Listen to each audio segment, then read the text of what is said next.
আমরা অনেকেই আছি যারা বছরে প্রায় ৩-৪টা টাইম টেবিল বা রুটিন বানালেও সেটা কিন্তু ফলো করতে পারি না। চলো আজকের ভিডিওতে তোমাদের সাথে বলি কিভাবে টাইম টেবিল বা রুটিন বানালে তোমরা সেটা সারা বছর ফলো করতে পারবে।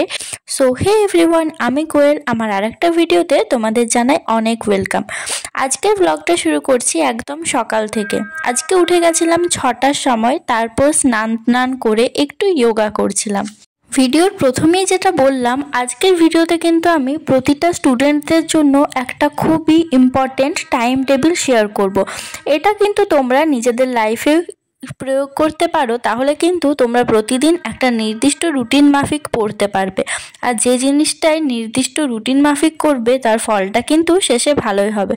তো সব থেকে প্রথমে শুরু করি সকালবেলা থেকে। সকালে কিন্তু সবসময় ওঠার চেষ্টা করো 6টা থেকে 7টার মধ্যে। আর তোমাদের যদি স্কুল কলেজ থাকে তাহলে কিন্তু অবশ্যই 6টার মধ্যে উঠে যাও, কারণ সকাল তুমি যদি 6টায় ওঠো তাহলে কিন্তু টুকটাক কাজ করার পর তুমি পড়তে বসতেও পারবে।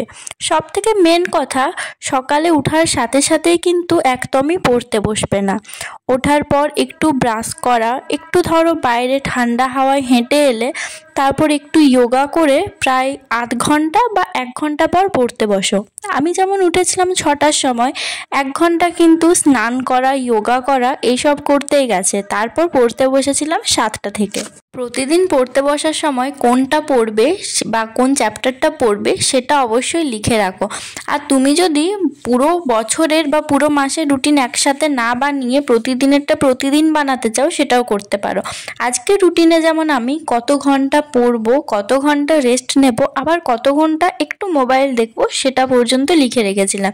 তো তোমরা যদি চাও আমি নেক্সট ভিডিওতে আমার পুরো রুটিনটা তোমাদের সাথে শেয়ার করব।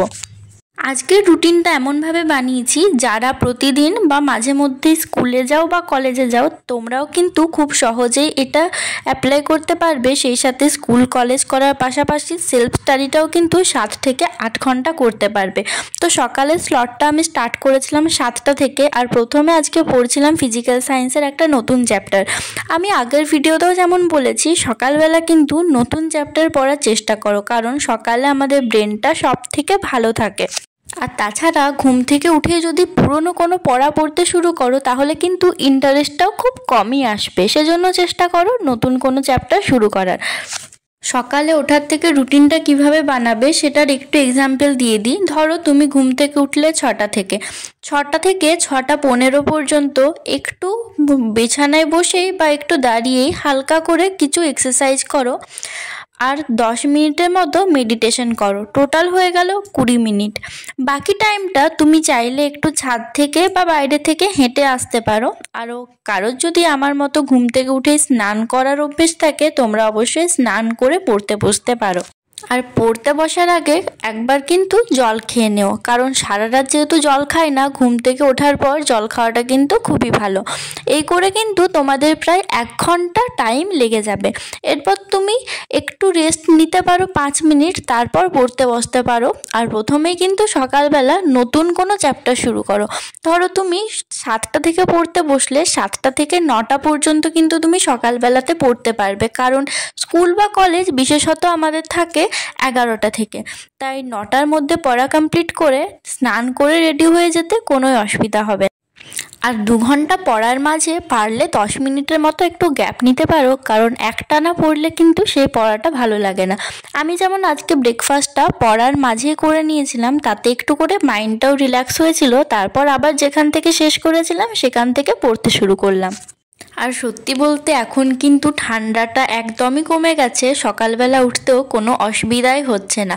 অবশ্য একটু যখন ঠান্ডা থাকে তখন কিন্তু উঠতে একটু প্রবলেম হয়, কিন্তু স্টুডেন্ট লাইফে আমাদের অনেক কিছু কম্প্রোমাইজ করতে হয়। সেজন্য ঘুমটাও না হয় একটু কম্প্রোমাইজই করলে এতে করে কিন্তু আমাদেরই সুবিধা হবে। তো 9টার সময় পড়া কমপ্লিট করে আমি কিন্তু কলেজে গেছিলাম, যেটার ভিডিও আর তোলা হয়নি, কারণ একটু সত্যি বলতে লেটই হয়ে গেছিলো রেডি হতে। তারপর আসার পর একটু রেস্ট নেওয়ার পর মায়ের সাথে একটু আলমারিটা গোছাচ্ছিলাম।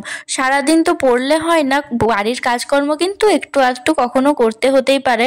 আর এই সকল কাজগুলো কিন্তু করে রাখা ভালো, কারণ কোনো কিছুটা অগোছালো ভালো লাগে না। ধরো তুমি স্কুল থেকে এলে 3টা বা 4টার সময়, তারপর কিন্তু তুমি প্রায় 2-3 ঘন্টা পরেই পড়তে বসো। এই 2-3 ঘন্টা টাইমটা তুমি চাইলে রেস্ট নিতে পারো, চাইলে ছোটোখাটো কিছু কাজ করতে পারো, কিন্তু একটানা 3 ঘন্টা কিন্তু কেউ ফোন দেখো না। এটা কিন্তু খুবই খারাপ হয়, কারণ একটানা 3 ঘন্টা যদি ফোন ইউজ করো, সব থেকে প্রথমে চোখের তো প্রবলেম হবে, তাছাড়া পরে তুমি যখন পড়তে বসবে তখন কিন্তু একটুও কনসেন্ট্রেশন করতে পারবে না। তো আজকে আমার বেশি থকানি হয়েছিল না, কারণ খুব কমই ক্লাস ছিল, সেজন্য বিছানাটা একটু গুছিয়ে নিচ্ছিলাম। অন্যদিন অবশ্য মা সব কিছু করে দেয়, কিন্তু আজকে আমি করতে পারছিলাম, তাই ভাবলাম নিজেই করে নিই। আর সবসময় কিন্তু ঘরের বিছানাটা ক্লিন রাখো, তাহলে কিন্তু সব কাজ করতেই বেশ এনার্জি পাবে। আজকে না আমি কলেজ থেকে এসেছিলাম ওই 2:30 পৌনে 3টার দিকে, আর পড়তে বসেছিলাম প্রায় 6টার দিকে। এর মাঝে কিন্তু আর পড়তে বসিনি, কারণ একটু রেস্টও নিতে হয়। আর আমি আজকে আমার রুটিনে রেখেছিলাম কলেজ থেকে আসার পর 3 ঘন্টার মতো রেস্ট নেব। তো পড়তে বসার আগে একটু চা খেয়ে নিচ্ছিলাম, তাহলে ঘুম ঘুম ভাবটা কাটবে, বা পড়তে বসলে বেশি ঘুম পাবে না। অনেক সময় দেখবে যদি খুব বেশি ঘুম পায়, তাহলে একটু গরম কিছু খাবার খেলে ঘুমটা কেটে যায়। তো 6টার থেকে পড়তে শুরু করেছিলাম অঙ্কটা। এই চ্যাপ্টারটা না অনেক দিন থেকে করব করেও আর করা হচ্ছিল না, তো ভাবলাম আজকে এটা করে রাখি। তো দেখো, তখন আমি 9টা পর্যন্ত পড়ার পর 9টা থেকে 10টা পর্যন্ত একটু গ্যাপ রেখেছিলাম। সেই টাইমটাতে খাওয়া দাওয়া করা, একটু ব্রাশ করা, সেই সমস্ত কিছু করে আবার স্টার্ট করেছিলাম 10টা থেকে। আমার আজকে এখন মেজরটা পড়ার ছিল, আর ভেবেছিলাম 11টার মধ্যে ঘুমাবো, কিন্তু পড়াটা যেহেতু একটু বেশি বাকি ছিল, সেজন্য 12টা পর্যন্ত পড়ে তারপর ঘুমিয়েছিলাম। কোনো দিন কিন্তু যদি পড়া বাকি থাকে, সেটা কিন্তু বাকি রেখে ঘুমিয়ে পড়ো না, তাহলে কিন্তু একটা নিজের মধ্যেই নেগেটিভিটি আসবে যে আমি আজকের চ্যালেঞ্জটা কমপ্লিট করতে পারলাম না। সেজন্য একটু রাত হলেও সেটা কিন্তু করেই ঘুমিও।